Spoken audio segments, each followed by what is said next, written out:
What is going on, guys? Welcome to another episode of the Diabetes Hustle podcast. Thank you so much for tuning in today. I just wanted to give a quick shout out to everyone on iTunes listening right now and blog. Thank you so much for tuning in. My podcast game has been definitely very slow, to say the least. And Ariel Lawrence, the person I'm about to interview, and by the title of this video, she is the basically one who put up the event that I went to in New York and got invited to be on the panel, which is called Diabetics on the Margin. You're gonna know what that event is about, who Ariel is, and we were in LA when I interviewed her for another diabetes music video shoot. Great interview, great person. I love Ariel. It was super fun to have her and just have a good conversation. Enough me talking. Enjoy this video, enjoy this interview. Thank you guys. See you soon.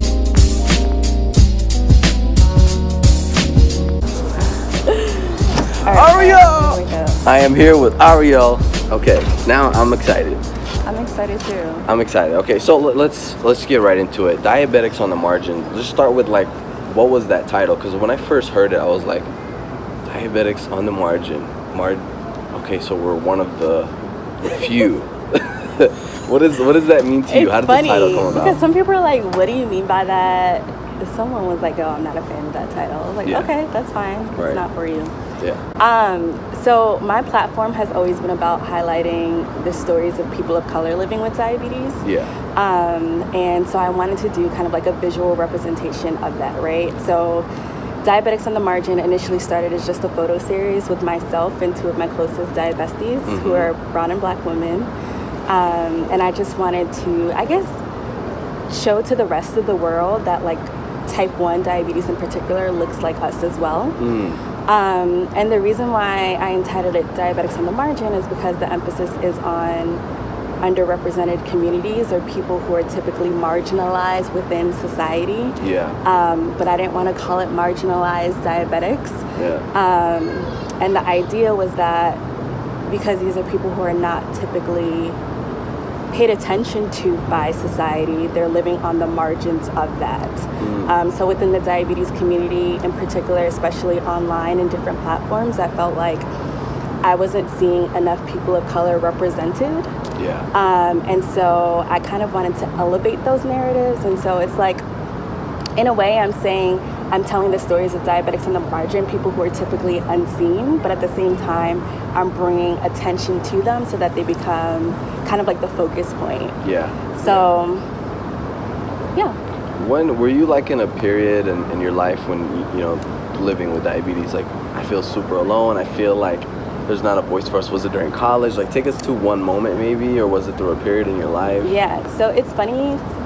Because I was diagnosed with type 1 right before my 16th birthday. Right. And at the time, I really didn't care too much for community. I maybe was like really focused on schoolwork. I was like a nerd. So I was very much focused on school, just being like a normal quote unquote teen.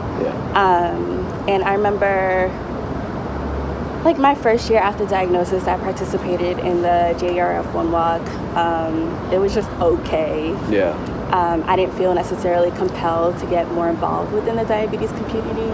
And then the topic didn't come up again until I was in college when I went to the health center. And the doctor who I was seeing was just like, by the way, we do have a support group for people with type 1. And I was just like, I'm fine.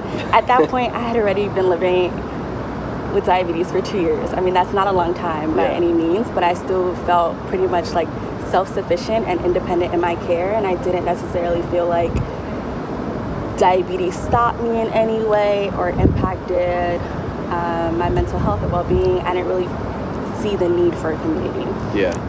So it wasn't until I was like 18, 6 years later, when I was 24, my grandmother, who was living with type 2, began to succumb to complications of diabetes. She was on dialysis, she had lost vision in one eye, and she had lost both her legs. And at that time, granted, I knew that type 1 and type 2 were very different, different comorbidities, etc. But it was just a scary time for me, and I was like, am I gonna end up like this? Like, you know, my A1Cs aren't always glorious, my control isn't always tight, and so there was that concern around complications.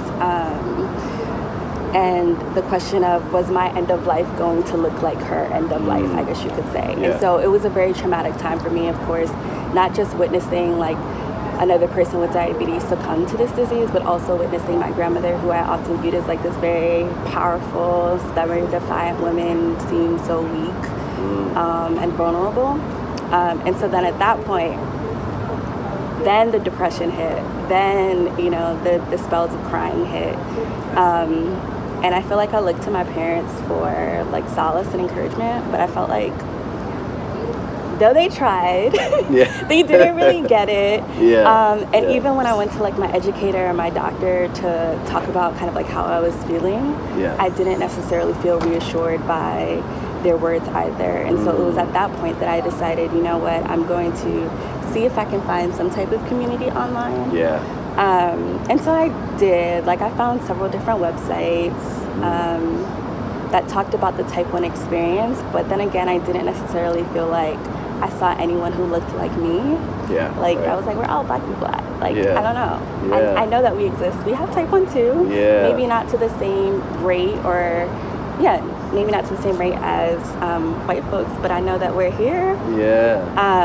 And so it bothered me that I felt like my experience wasn't necessarily reflected. And so from there, that's when I decided to kind of like do something about it and start my own platform. So that was like my first kind of desire to really establish a community or space for myself within the diabetes world. So if we look down your timeline, you went Just a Little Sugar, which is your blog, Instagram, huge following, you know, major impact. Major impact's an important thing. And then from there, I would say, you know, a next move was you partnered with Beyond Type 1, which is one of the biggest one of the biggest type 1 diabetes communities out there. And you partnered up with them, got the event together. What was like that whole process of getting that together? Like, you know, the whole event essentially, you know, flying me from the West Coast, other people coming in from Canada, Seattle, if I'm right. I'm sorry, different places, but process like? What was that like? Was it like, okay, I'm gonna take my first step here? What was that hard part of like, okay, was it the first step or was it during the process? The hard part. Because I'm looking at you in the event, I'm like, wow, she really put all this together with Beyond Type 1. This is amazing. You are, like, because you're, you know, I heard your podcast with Rob, Diabetics Doing Things, and I'm like, you are a go-getter. And, you know, we need that in the space. What was that like, the whole process? I feel like you're gassing me up right now. So I will say that it was very much like a collaborative effort. Like, I don't want to say, like, I did the majority of the work or anything like that. It really was a collaborative effort between myself and Beyond Type 1 and their team there. I think in terms of the vision and idea for the event, like, so essentially how it came to be was Sarah Jensen, who's the creative director of Beyond Type 1, I think she had seen the photo series, like the Diabetics on the Margin photo series, which I had published in March, so shortly after Black History Month and during Women's Month. And then she reached out to me and she was just like, you know, I love what you're trying to do here. Is there a way that we can amplify your voice or kind of like rally around the work that you're doing? And I was like, you know what? Well, I really had this idea, and I think I have a tendency to really like think big sometimes. Which is good. It's good. It can feel overwhelming, but I was just like, you know, I just want to do like some type of event where I'm actually bringing people together, because one thing that I found from doing that photo series with my girlfriends was that a lot of people, especially of color, were like, man, I wish I had a real life community. I don't know anyone living with type 1 who reflects my experience culturally, socially, whatever that might be. I feel like I'm journeying through diabetes alone. And I was like, man, I don't want people to feel alone. Like, that's not what I'm about. I'm all about community and feeling like having other folks feel like they belong within a particular community. And so I was like, you know what? I just want to get people of color, especially because I feel like we're less likely to tap into these different diabetes spaces for a variety of reasons. I wanted to get them together and really feel like, one, I matter within this community. Two, I can connect with someone who maybe I can relate to in a way that I couldn't necessarily relate to the stories of other, you know, diabetes platforms. And then three, hopefully I can leave feeling empowered to get more involved within this community And then lastly, I think one of my intentions was to get other organizations to understand like why it was so important to have representative platforms, right? Yeah. Like platforms that don't just highlight, white families, kind of dealing with the type 1 experience, but are also intentional about like highlighting different racial, ethnic, cultural groups as well. And so clearly Beyond Type 1 got that vision, but I don't know like to what extent other organizations or platforms like understood the importance of that. And so my goal was to have other companies, organizations, social platforms, communities see why an event like this mattered so much and why the topic of inclusion and diversity was so important for folks living with diabetes. Yeah, because we had like other partners that were, My Sugar. I didn't answer your question, by the way. Sorry. No, that's when the interview's going good. Trust me, going to a deep discussion. I don't want you to check the box. Don't check the box. But we had My Sugar as one of the partners, and then who showed up? Medtronic or Tandem? Tandem showed up, which is amazing. So Tom Scher of Type 1 was really instrumental in making sure that we had the sponsors to support the event. So that was like all his doing, like I said, this is what I want it to look like. It's going to cost some money. And so they were like, okay, we're going to find sponsors. And so Medtronic was a sponsor, Tandem, Inslut. I feel like I'm going to forget someone. Jesus, forgive me. Dexcom, Companion Medical. Right. My Sugar, as you said, AccuCheck. I feel like that might have been everyone. There was definitely 6. Hopefully that was 6. Yeah, we got some gift. Someone, we got a gift bags too. That was Diabetic, which was great. Yes, and Diabetic. Yeah, that was awesome. They were a sponsor as well. Yeah. I know. Weren't you excited? I was like, oh yes! It's in my bag right now. That was really cool. I mean, the event was it was really phenomenal because we had an amazing panel. We can go through that if you like. Sonia from Chase Away Diabetes, and Sonia, and then Chase Away. Vivian from Sonia and the Better Vivian, Foundation. I'm sorry, Vivian. I don't know why I said Sonia. Vivian, and that's then her sister. Oh, that's right. Okay, right. Chase and Courtney from Chase Away Diabetes. Yeah. You, Ali. The Daily Diabetes Hustle. Yeah. Dr. Pena, who's an endocrinologist in New York and also professor at Mount Sinai. Yeah. Grace Bonney of Design Sponge was our moderator. She's a giant. I'm looking at her page. I'm like, I know. I'm working for you for free. What's going? How can I learn? She's so amazing. Yeah. Was that everybody? I'm thinking of how we were seated. Yeah. Vivian, then Courtney and Chase. Then myself. Then Dr. Pena, then you, then Grace, and then we were supposed to have Chef Tommy, but which was unfortunate. The event also happened at the same time as Hurricane. I don't even remember what hurricane it was, but he couldn't make it again. Right, important thing. And I guess I can say for Type 1 in general, it's already a small population. I would say you see someone with a pump, black, white, or purple, you're gonna be excited. But then on top of it, we're the minority. Like me being an Arab, you being an African American. It's really awesome because the way I see it, Ariel, is there's some people I look up to who are bloggers, and they might not necessarily be from Iraq or whatever. But for example, Superwoman, she's Indian. I look at her and I'm like, she knows exactly almost the same thing because our cultures are the same. For example, getting made fun of for not being so outgoing and having, being a virgin, just being really vulnerable right now, and that being shame, and then her making it and being such a giant, showing you don't have to be in this box of what cultures set you to be. And I see the same thing with African Americans, how they raise their children in the same way Mexicans and Arabs there are many similarities. Many. It's funny because, like you said, of course, you can see anyone regardless of race with Type 1 especially, and you're like, oh my God, we're cousins, we're family. But there is something, I think, special or affirming when you do get to connect with other people who might be from the same cultural background as you. I know with Aisha, who is biracial, Guyanese and white, what is it? Guyanese and white. Where's Guyana? Guyana. And then, what? In the Caribbean. Well, I think some people say it's in South America. Okay. And then there's That's interesting. Gloria, or Annie, who is Nigerian American. Right. It's funny because oftentimes we joke amongst ourselves, like, I know, I think you follow a low-carb regimen. Yeah, kind of.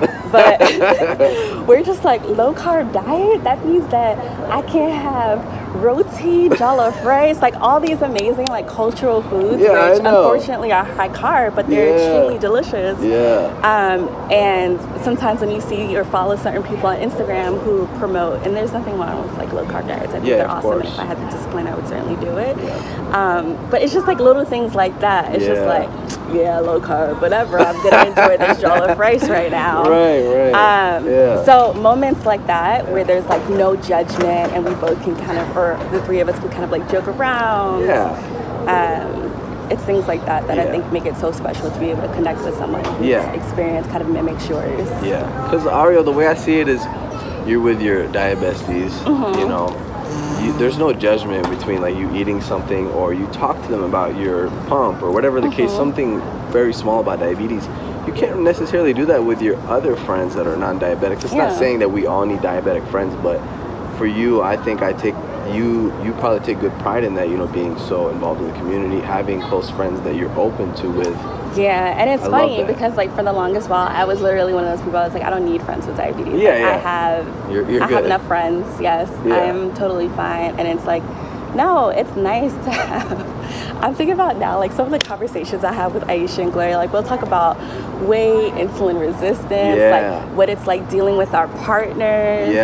All that. You guys like click on the same, especially with like, you know, having someone to talk about, you know, my fiance was, and I'm trying to explain this, and then this happens, or mom and dad are saying this, and you know. So it is nice to have someone who you can just share stories and they automatically get it. And you don't have to like worry about breaking down anything. Or, I don't know. I get you. Nice. It's something to be said. Like when I explain to my non-diabetic, you know, best friend, I sit there and explain to him. I almost feel like I'm hassling him or like I'm dragging him down somewhere he doesn't want to listen to. But he's like, hey man, you're my friend. Like, you know, I'm here to listen to you and whatever, which is nice. So the next question is, how long have you had type 1? I've had it for 12 years. 12 years. That's a major accomplishment. I think so. Because I feel like I'm 4 years and I'm like, I'm deep in the game, man. I feel like Dr. Dre, I know. You are though. Almost 4. I'm thinking about it. I'm like, it wasn't until my 10th year that I decided I'm going to become like vocal within this community, and the fact that you haven't had it for so long, that you're still managing to pave a way for yourself within the diabetes world. I think it's like laudable. It's awesome. Appreciate it. Thank you. So my question to you is, leading into the next one, what do you take pride in that you're good at with diabetes and in life, in a sense? It doesn't have, it could be very practical or very big, spacey. What do I take pride in? What do you feel like you're good at, you can give advice to, that we're going to ask you the next question, which is, what advice do you have to offer for these, you know, if someone lacks community or something in management that you've learned or something that just clicks for you, that works? One question at a time with me. No, I'm just joking. What do I take pride in? Just answer that. I think one, I'm very big on community and like cultivating meaningful relationships with people, and I think it was funny. I was talking to Paula and Colton Sage yesterday, and I was like, I'm an oversharer. I'm so sorry. And same here. I feel like I make people feel uncomfortable, like, this is my life, and that. But I think there's a gift or a beauty in that, right? So like by you being vulnerable, you're making other people feel comfortable and, you know, want to open up and want to build established relationships with you, right? So that's something that I take pride in. Cultivating relationships, I think, again, vulnerability. I remember when I first started my blog and my mom read my first blog post about my grandmother and kind of like me detailing what that experience was like watching her die, very frankly. She was just like, Ariel, you're putting all of our business out there. You said that on the podcast, I remember. Putting my family on blast or whatever. So my mom was just like, I don't know how I feel about it. And I was just like, sorry. I don't mind being vulnerable and sharing with myself in that way, and that's something that I take pride in. I take pride in the way that I tell stories. I enjoy writing. I'm not going to sit here and be like, oh my gosh, I'm a great writer. I don't think so. But I do enjoy telling people stories. Like sometimes I think when I go on different like diabetes websites and I'm like reading a blog post or a feature on someone, and sometimes it just feels like a bit, I don't want to say generic, but it's kind of just like, how long have you had diabetes? Yeah. What do you use for your diabetes management? And I'm just like, is there a way that we can tell that story in a different way that makes people want to continue reading, or provides a little bit more information, honesty, whatever, that makes someone like really connect with that story?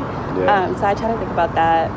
I don't know, what was the other question? So the part leading into that, what advice do you have for people at home watching, listening? Advice do I have? You know, that you really want them to take away for their life, you know? And I mean, you know, you're being involved in the community. So that's what I do. No, I'm kidding. So like with your, you know, with your skill with diabetes, being involved in the community, other people are very shelled. They're like, no, I don't need, my friends and family, that's okay. They don't need to be diabetic. But there's some level of, I guess, everyone needs a little drip of something. Like, I need a lot of community. Someone needs just a little bit. What advice do you have just in general for that sense? You know, because you are very good at that, you know, being involved in the community and establishing that. I think, and I could be making assumptions, but I often find in conversation with people that people will be like, oh my gosh, I love the work that you're doing. Like, I've always wanted to, or I've had an idea, and my whole mantra or like way of thinking is just do it. You don't necessarily have to wait for someone else to do it. If you feel like there's a need, whether it is that you want to connect with more people or you have a specific idea that you want to implement within the diabetes space, just do it. And it doesn't have to be perfect. It doesn't have to like, I love that, look a certain way. And I'm a recovering perfectionist, so even like with the platform recovering, like we're like yeah, we're some kind of addicts or something. When you were talking about like, we were talking about our obsessive tendencies, and I was like, yeah, I can totally relate. Oh yeah, for sure. But yeah, I remember like there was so much reluctance and hesitation on my part. I was like, I don't know if I'm ready to share this with the world. I feel like I need to do this, I need to do that. Oh my gosh, should I do it? Oh my gosh, should I launch it? Like, and there was so much questioning that was taking place, and it's just like, nobody really cares like about all that extra stuff. Exactly. Just do it. And then, because once you do, you kind of like never know what's going to come of it. Like, I never would have imagined like 2 years ago when I started my platform that like I'd be in California right now working on a video for a diabetes awareness project, or that even the event last month would have happened. So yeah, that's my long, very way of saying simply just do whatever kind of you want to do within this community to make it your own. What other advice? Don't be afraid to be vulnerable. Because you never know who's going to be like, oh my gosh, yes, I can totally relate. And like granted, you don't have to put all your business out there. Of course, and you shouldn't share what you're not comfortable with sharing. But I definitely think that there's power in sharing, and often we think that we're the only people experiencing or dealing with something, and it's not until you say, oh, I'm facing X, Y, and Z, that other people then are like, oh yeah, so am I. And then you're able to establish that community or find that support or whatever it is that you're looking for. So be vulnerable and just do it.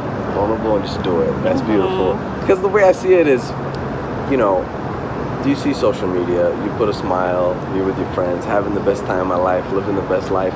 People are scrolling down, they might be going through something, they're not able to relate, like, man, my life is really bad. But when someone puts out something, you know, super vulnerable. Like, oh, I'm struggling this week. Really my bad. My numbers were like in the 400s for 2 days. Yeah, my hair is this way, and like, you know, and people, what they do is they look at it and they go, okay, nobody has their shit together. And what that makes you do is you take action. You're like, I don't need to be perfect. Let me just go where I'm at and just keep going right there. Which is the attitude we're learning from you.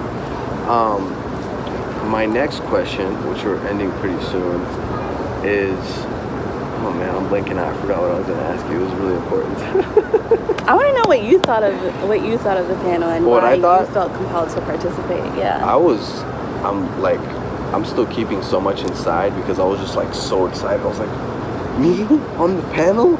I'm 21. Yes, you. Yeah, I didn't like, Mom, I made it. I literally was trying to like not say that, but Mom was like so excited. My dad's like, oh wow, so this is the actual thing, diabetes content, you know. So it was I mean, you heard me. Like, my heart was pounding through the mic.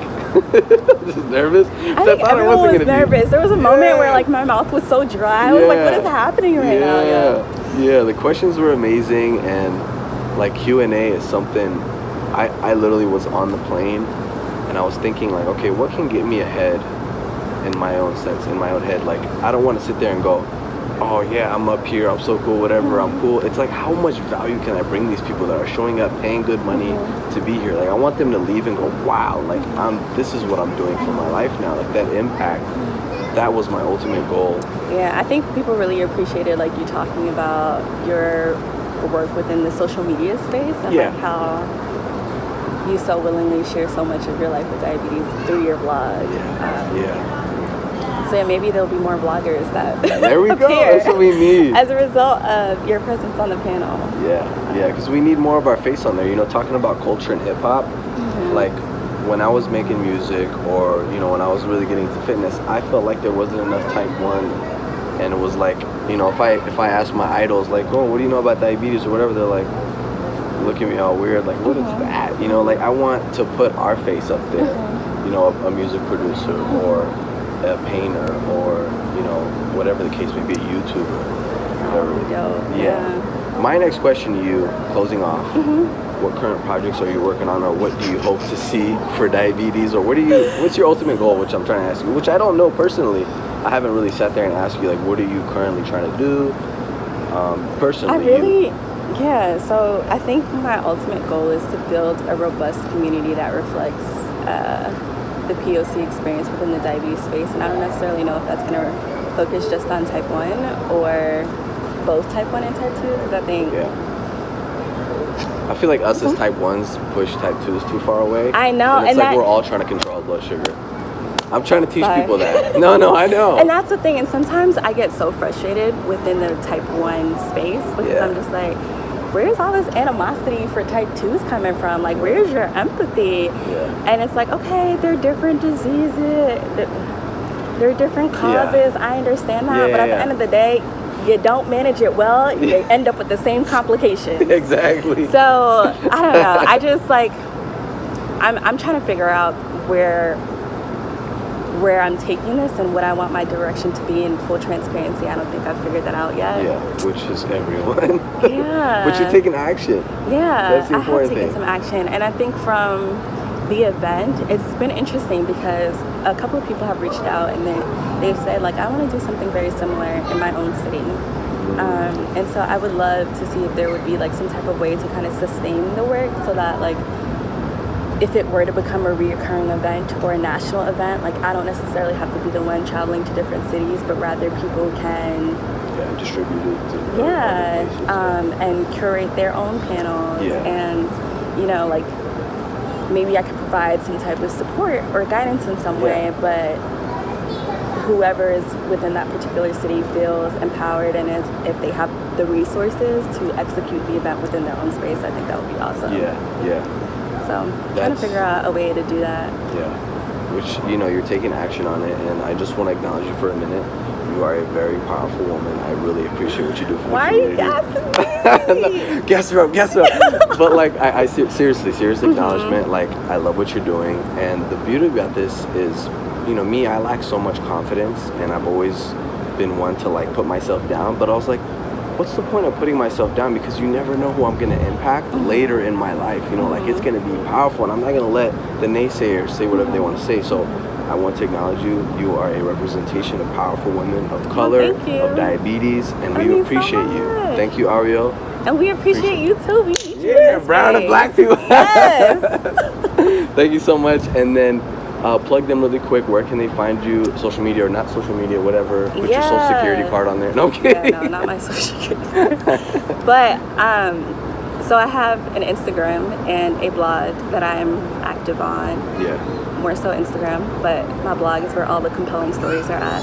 So Instagram, you can find me at Just a Little Sugar. So it's just a little _ sugar with no R at the end. Sugar. That was me paying homage to the southern part of my family, where they're like, oh, sweetie, you got the sugar? Oh my God, I know it. That's what I was thinking the whole time. We were talking about that after the event. They're like Arabs and black people and Indians. They're like, oh, you have the sugars, you're gonna be fine. Just it's in your head, you know, eat the orange or take this herb. You don't need insulin. Exactly. You know yes. that. So that's where that came from. And then my blog is just a little sugar, again, no R at the end.com. Yeah, so that's where people can find me. We will link you below. Again, thank you so much for being on the podcast. You are the recovering guest. I haven't had a guest for so long because I'm so nervous and scared and well, you did it, and the action. Conversation flowed. Yeah, it was perfect. Yeah, it's only by doing that you feel comfortable. Yeah, as soon as I end recording, I'm like, I hate this girl. I'm out of here. Get out. Whatever. Cut. Whatever. Thank you so much, Ariel. Appreciate it. Okay, I'm going to try to send this to myself, which is... Oh, I don't have your thumb. See ya. That was it, guys. Thank you so much for watching. If you guys truly enjoyed this, hit the like button, comment down below. People on iTunes, I don't know how you can share or comment. I don't know how like numbers works on iTunes for the podcast listeners, SoundCloud listeners. And that's kind of good, so I don't have to sit there and judge myself on numbers. I hope you guys are enjoying it. Give me requests of what questions you want to hear, stuff you want answered, subjects, people, all that good stuff. Thank you so much, Ariel. I really appreciate you if you're watching. And Diabetes Daily Hustle. I will see you soon. Goodbye.